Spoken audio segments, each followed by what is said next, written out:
कोणत्याही युती आघाडीच्या भरवशावर राहू नका असे आदेश मनसे अध्यक्ष राज ठाकरेंनी कार्यकर्त्यांना दिलेत। आगामी महापालिका निवडणुकीसंदर्भात मनसेच्या आढावा बैठका सुरू आहेत। कार्यकर्ते युती किंवा आघाडीबाबत संभ्रमात आहे।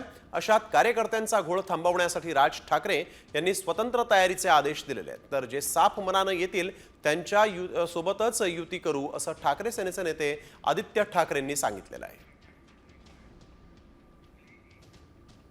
अजून मुळात कुठल्या गोष्टीची चर्चा नाही, काय नाही। आम्ही आमची तयारी करतोय आणि युती करायची काय करायची याचा निर्णय राजसाहेब योग्य वेळी घेतील ना।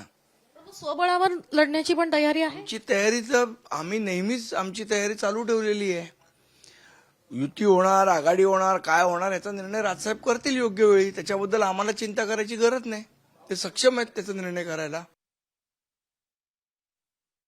उद्धव साहेबांनी प्रतिसाद दिला होता आणि महाराष्ट्र हितासाठी जे कोणी सोबत येतील, साफ मनाने येतील, त्यांना आम्ही पुढे घेऊन चालायला तयार होते। उद्धव साहेबांनी सांगितलं होतं 7 प्रतिसाद, टाळी, दुसरी टाळी हे सगळं चालू असतं, पण आम्ही महाराष्ट्र हिताचं बोलतोय, कुठेही सेटिंगचं राजकारण करणार नाही। आम्ही स्वच्छ दिलाने पुढे येतोय। जे कोणी आमच्या सोबत येतील त्यांना घेऊन पुढे चालू आम्ही। मी कुठच्या एका पक्षाबद्दल बोलत नाही।